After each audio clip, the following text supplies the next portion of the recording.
Cette présentation a pour but d'introduire et d'illustrer le modèle explicatif de l'apprentissage autorégulé dans des activités complexes comme celles que l'on trouve à l'école. Ce modèle permet d'expliquer le processus d'apprentissage reposant sur le bagage de l'apprenant, et ce dans un contexte donné. Il informe par ailleurs des obstacles qui peuvent survenir pour générer des difficultés à apprendre. Expliquer l'apprentissage et les difficultés à apprendre à l'école dans un modèle intégrateur, comment cela peut-il se faire? Une formule toute simple sera à retenir pour expliquer l'apprentissage dans les activités de classe souvent complexes. Cette formule repose sur l'idée suivante. L'apprentissage d'un élève et la difficulté à apprendre qui peut en survenir se comprend selon une interaction entre le contexte dans lequel l'élève est situé et qui il est comme individu. La formule simple est donc interaction individu et contexte égale apprentissage. Comment cette simple interaction permet-elle d'expliquer l'apprentissage et les difficultés à apprendre à l'école? Regardons en détail ce modèle en commençant par le contexte, tout en gardant en tête l'idée que l'apprentissage se situe dans cette interaction entre ce contexte et l'individu. Il est très important quand on s'intéresse à l'apprentissage, à la difficulté à apprendre ainsi qu'au soutien à l'apprentissage et à la réussite scolaire, d'analyser le contexte dans lequel l'élève se trouve pour apprendre. Différents aspects sont à prendre en compte pour comprendre le contexte d'apprentissage d'un apprenant. Il s'agit des aspects historiques, culturels, sociaux, communautaires et scolaires du contexte.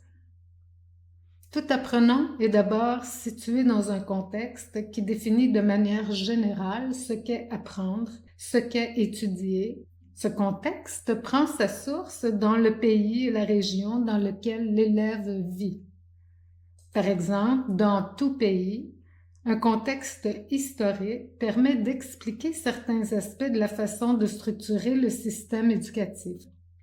Les valeurs véhiculées dans la société tendent ainsi à se refléter dans celles de l'école. Le contexte culturel de la société donnée est aussi à comprendre.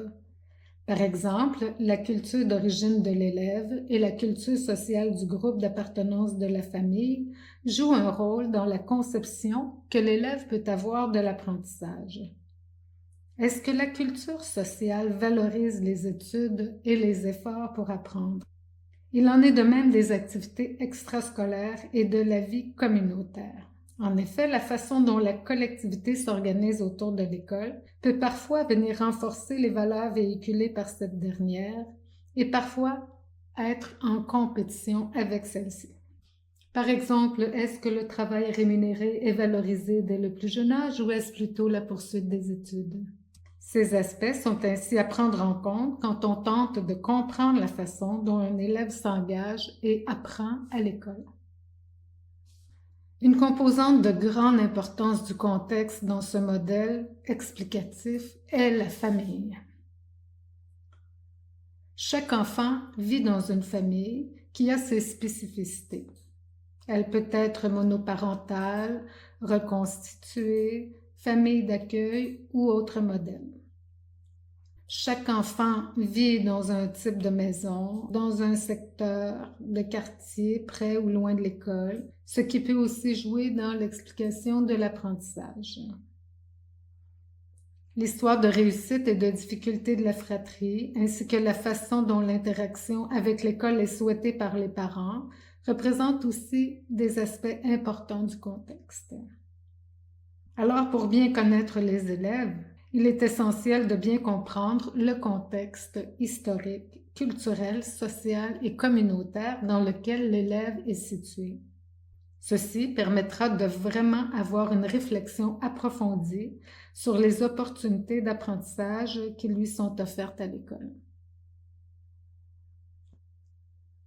Pour compléter le portrait du contexte, un travail important d'analyse est à faire sur le contexte scolaire. Dans tout pays, un programme de formation guide le système scolaire. Par exemple, au Québec, il s'agit du programme de formation à l'école québécoise qui poursuit 3 missions principales, soit instruire, socialiser et qualifier. Ces missions ne sont pas les mêmes ou ne s'expriment pas de la même façon dans les autres provinces canadiennes, par exemple, ou aux États-Unis d'Amérique, en France, au Japon et autres pays. Ce contexte scolaire particulier se transpose dans les écoles à partir des lois sur l'instruction publique, des curricula de formation, des plans de réussite de l'école, des règles d'admission, des projets éducatifs, etc. Ces particularités scolaires sont véhiculées par des enseignants regroupés selon une certaine organisation de services privilégiée dans les écoles. Enfin, une dernière composante du contexte est la plus spécifique à prendre en compte pour comprendre l'apprentissage de l'élève ainsi que les difficultés à apprendre est le niveau de la classe. Dans chaque classe, il y a d'abord l'enseignant ou l'enseignante qui intervient auprès de l'élève. Ses attitudes, pensées et attentes sont des aspects importants impliqués dans la relation pédagogique à établir avec celui-ci. Il est donc important que les enseignants apprennent à se connaître comme apprenants et aussi comme enseignants afin d'accompagner tous les élèves de manière équitable. De plus, les situations d'apprentissage proposées ainsi que le soutien offert lors de difficultés ou de besoins particuliers sont importants à analyser en profondeur et à planifier avec souci. Selon plusieurs études faites dans ce domaine, les situations scolaires qui favorisent l'apprentissage sont à analyser selon les domaines d'apprentissage visés, les activités proposées, les sources d'informations à consulter et les occasions de le faire. Ainsi, en accord avec le programme de formation prescrit dans un contexte donné, une enseignante planifie des situations scolaires qui visent des domaines d'apprentissage.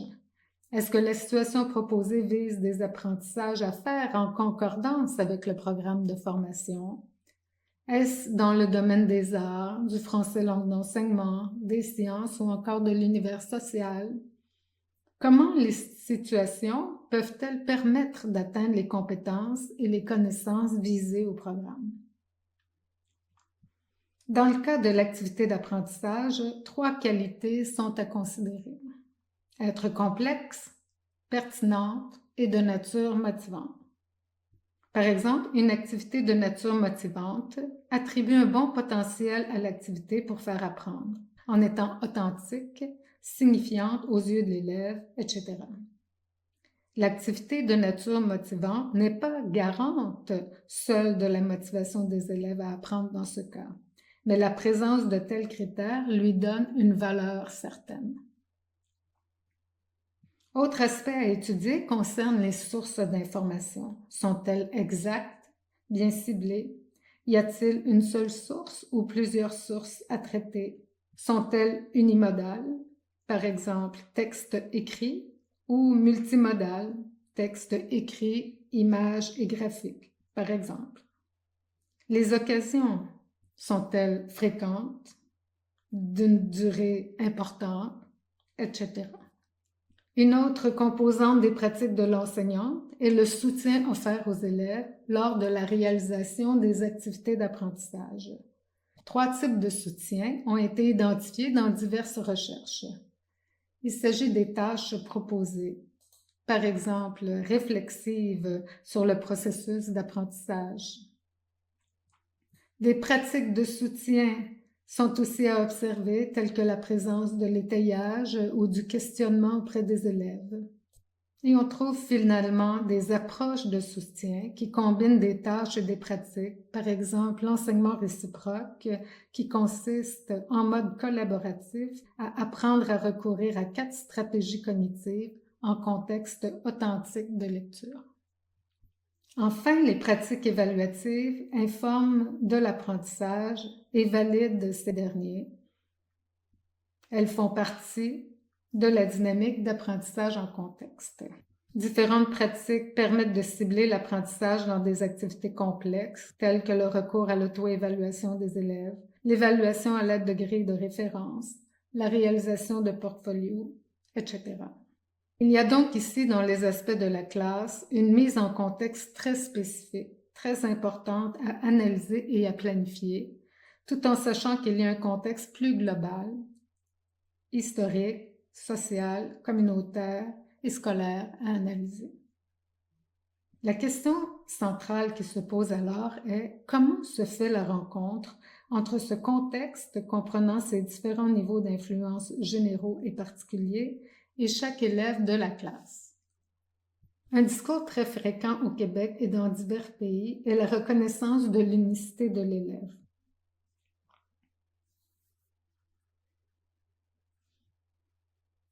Toutefois, approcher cette unicité à l'école reste un défi à relever. La première question qui se pose alors est qui est personnellement cet élève? Quel est son bagage de connaissances, d'expériences, de succès, de défis que l'on doit connaître? Qu'y a-t-il dans le sac à dos, dans le bagage de cet élève lorsqu'il arrive à l'école, dans cette classe? Bien connaître chaque élève est important pour tous les niveaux, préscolaire et scolaire. En effet, les jeunes élèves qui entrent à l'école ont déjà une conception de ce que c'est qu'apprendre. Ils ont fait de nombreux apprentissages à la maison, avec leurs amis, dans leur famille. Ils ont aussi joué à des jeux, fait des activités d'apprentissage à la garderie et à la maternelle. Alors, que pensent-ils de l'apprentissage? Comment conçoivent-ils ce qu'est apprendre? Est-ce faire des activités? Est-ce réussir? Ils ont des forces. Ils ont déjà fait des apprentissages. Ils se connaissent déjà un peu. Ils ont aussi des défis. Tous ont rencontré des défis lors d'apprentissage. Tous ont déjà des intérêts et des habitudes. Un jeune enfant a déjà des habitudes, alors imaginons les élèves du secondaire, et ce jusqu'au post-secondaire. Les habitudes, plus elles sont répétées, plus elles sont ancrées. En bref, qui est chacun des élèves sur le plan de leur bagage? L'exemple présenté ici illustre 4 élèves qui arrivent avec un bagage qui leur est propre. En début d'année scolaire, les pratiques veulent que l'on se préoccupe de connaître les élèves. C'est alors sur le plan comportemental que portent les premières analyses des enseignants. Comment s'adaptent-ils à la gestion de classe? Comment s'adaptent-ils aux règlements, aux activités qui sont à réaliser? Or, il est aussi important que cette priorité de les connaître porte sur le plan de l'apprentissage. L'enseignante de l'exemple se demande qu'ont-ils appris jusqu'à maintenant? Que connaissent-ils des activités que je souhaite leur proposer? Quel est le degré de motivation à apprendre de chacun? Quels sont leurs intérêts, leurs habitudes, etc. En bref, qui sont-ils personnellement? Fort de ce bagage, l'élève mobilise son processus d'apprentissage. Il y a un consensus important qui montre que les activités complexes et signifiantes à l'école offrent un contexte favorable à un apprentissage en profondeur, ce qui doit être le but de l'école. Ce processus d'apprentissage est cyclique. Voici comment. L'élève qui arrive à apprendre en profondeur est celui qui, dans une activité donnée, en interprète les exigences adéquatement et se donne un objectif personnel précis. Il planifie les stratégies à mettre en œuvre en lien avec les tâches à réaliser. Il en met en œuvre un certain nombre. Tout au long de l'activité, il gère ses stratégies et sa motivation. Il fait des ajustements aux besoins. Enfin, il arrive à auto-évaluer sa performance et le travail réalisé, ce qui lui servira lors de la réalisation d'une prochaine activité d'apprentissage de ce type. Donc, au fur et à mesure des expériences acquises dans diverses activités scolaires, le bagage d'apprenant de l'élève se crée. À la lumière des performances obtenues et de ses auto-évaluations, il se constitue une base positive de connaissances, d'expérience, de perception et d'émotion face à lui-même comme apprenant et aux activités d'apprentissage. Dans le cas d'un scénario de difficulté, le bagage sera davantage orienté vers des expériences négatives et nuira aux apprentissages ultérieurs. Ce processus d'apprentissage est naturel, cela se produit ainsi pour tous. les élèves, les adultes dans tout contexte d'apprentissage. On se demande qu'est-ce que je dois faire dans cette activité, qu'est-ce que je vais apprendre, qu'est-ce qui m'intéresse, comment je vais m'organiser. Dans le modèle, le processus est ainsi découpé pour faire voir la façon dont l'enseignant peut être bien informé sur le processus d'apprentissage de l'élève afin de prendre des décisions éclairées quand viendra le temps de choisir un soutien à ces activités qui est adapté à chacun. Il s'agit vraiment d'un modèle de compréhension de l'apprentissage dans une activité scolaire complexe. Prenons un exemple pour illustrer la façon dont se décline la relation individu-contexte dans une classe. Une enseignante propose aux élèves une activité d'apprentissage sur un phénomène scientifique, soit le changement des saisons. La question qui leur est posée est la suivante. Comment se fait-il qu'il y ait des saisons? Pour ce faire, ils ont différentes tâches à réaliser, dont le but ultime est de faire la démonstration du changement de saison. Les élèves ont des textes à lire, des tâches à réaliser et divers matériaux à manipuler pour y arriver. Cette enseignante connaît le processus d'apprentissage et sait qu'il est à personnaliser. Elle connaît bien ses élèves. Des recherches ont montré 4 portraits types de façon de s'engager dans l'apprentissage par la lecture, par exemple. L'enseignante constate que les élèves s'approchent plus ou moins bien de ces portraits types. Par exemple, elle retrouve l'élève engagé, confiant, motivé, qui a de bonnes stratégies, qui comprend ce qui est demandé et qui travaille bien. Heureusement, ces élèves sont reconnus pour obtenir les meilleurs résultats à l'activité. Ce portrait constitue donc celui souhaité par tout enseignant pour les élèves de la classe. L'enseignante retrouve aussi le portrait d'élèves appelé passif. Les élèves de ce groupe se disent confiants et disent comprendre ce qui leur est demandé. Ils ont une bonne perception de compétences et une bonne compréhension des objectifs à poursuivre en lien de cohérence avec l'activité à réaliser. Ils sont centrés sur la tâche et sur l'apprentissage. Toutefois, aux questions portant sur la mobilisation de stratégies, entre autres planifier, mettre en œuvre des stratégies cognitives, ils rapportent le faire moins fréquemment que les autres élèves. Ce groupe d'élèves est le deuxième plus performant après celui qui représente le groupe engagé. L'hypothèse de passivité émise pour ces élèves repose sur l'idée que les défis d'apprentissage à l'école ne sont pas assez élevés pour eux. Ils ont déjà un bagage de connaissances sur cette activité et ils n'ont pas à faire de grands efforts pour obtenir une bonne performance. Ces élèves comprennent ce qui leur est demandé, font ce qu'il faut et obtiennent facilement un bon résultat.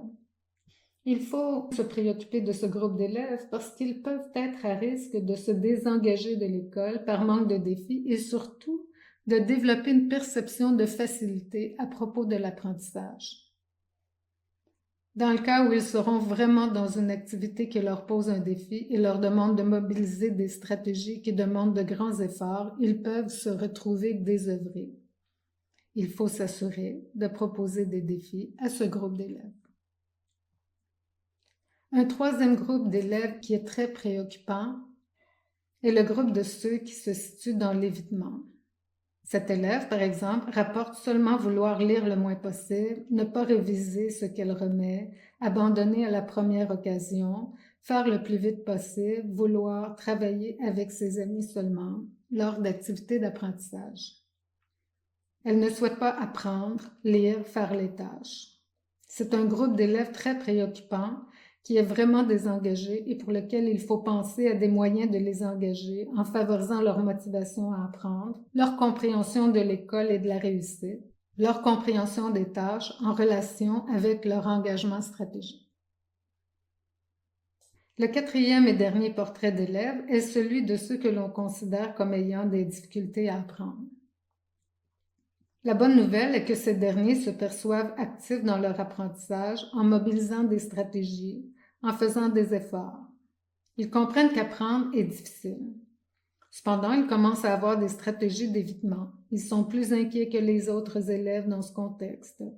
Ils ont une perception de compétence qui est plus faible. Ils veulent plus que les autres, ici malheureusement, vouloir apprendre par cœur, répéter, mémoriser. Ils comprennent aussi moins bien que les autres la complexité des activités sur le plan des exigences. Un obstacle important qui peut être levé rapidement quand on travaille avec eux. En résumé, dans une activité complexe de classe comme cela est souvent le cas, il est possible d'observer de grandes tendances d'apprentissage en classe qui se situent plus ou moins fidèlement selon 4 portraits d'élèves. Les différences s'observent dans les façons diverses de s'engager dans l'activité selon des connaissances et des expériences antérieures diverses. Il est donc primordial pour tout enseignant de bien connaître le portrait d'apprentissage des élèves afin de leur proposer des activités d'apprentissage pertinentes et de leur apporter le soutien nécessaire à la fois dans la planification de l'activité, mais aussi dans l'interaction avec les élèves pendant la tâche. Une autre dimension essentielle à prendre en compte lorsqu'on se préoccupe d'apprentissage en classe, soit l'interaction entre élèves. Cet aspect est important et il est en lien de cohérence avec une des missions de l'École québécoise qui est celle de socialiser, en plus de celle d'instruire et de qualifier. Or, à l'école, les élèves apprennent bien souvent les uns avec les autres. Force est de reconnaître que certaines relations sont plus faciles à vivre que d'autres. Il est alors important que l'enseignante se préoccupe du contexte social de la classe. Elle a aussi un rôle de soutien à l'apprentissage collaboratif à jouer, parce que les élèves apprennent seuls et aussi avec les autres. Ce volet implique donc l'importance de bien comprendre les interactions entre les élèves lors de la planification et du suivi des équipes de travail. Faut-il laisser les élèves choisir leur partenaire de travail et ainsi se retrouver entre amis, ou faut-il planifier les équipes selon les différentes forces des membres qui la composent? Dans ce deuxième cas, des élèves ont déjà mentionné se sentir moins confiants pour donner leur opinion. Faut-il privilégier des groupes homogènes ou hétérogènes de travail? Une série de décisions à prendre qui doit être réfléchie selon divers critères. En résumé, ce modèle propose un cadre explicatif de l'apprentissage autorégulé dans des activités complexes qui reposent sur l'interaction individu-contexte. Dans le cas du contexte, certains facteurs d'influence sont plus globaux, tels que les aspects historiques, culturels, sociaux, communautaires et scolaires généraux. D'autres facteurs plus près de la classe ont une grande influence, tels que l'enseignant, les situations d'apprentissage et le soutien, ainsi que le contexte social de la classe. Dans ce contexte, les élèves arrivent avec leur bagage et c'est fort de ce dernier qu'ils s'engagent plus ou moins adéquatement dans les situations d'apprentissage. Pour terminer, comment ce modèle peut-il être illustré dans une figure intégrative? Voici la proposition. Les cercles contournant la figure positionnent les facteurs du contexte allant des plus globaux aux plus spécifiques. Contexte historique, culturel, social, communautaire et scolaire en général, et contexte de l'école et de la classe, incluant les situations d'apprentissage, le soutien et l'évaluation. Ces derniers sont positionnés près du processus d'apprentissage qui sera illustré sous peu. La présence du bagage des apprenants est représentée dans un rectangle qui est superposé au contour du contexte, montrant ainsi l'interaction de l'individu avec le contexte. Ainsi, dans un contexte donné, l'élève mobilise son bagage en processus d'apprentissage. Ceci représente l'action, l'élève qui s'engage, ses comportements et ses pensées dans un processus cyclique. Des composantes affectives, motivation, émotion vont filtrer la façon de s'engager dans l'activité d'apprentissage. Voici la représentation figurative du modèle qui explique cette interaction entre un contexte et un individu qui veut expliquer l'apprentissage et les difficultés qui peuvent en résulter dans leur contexte.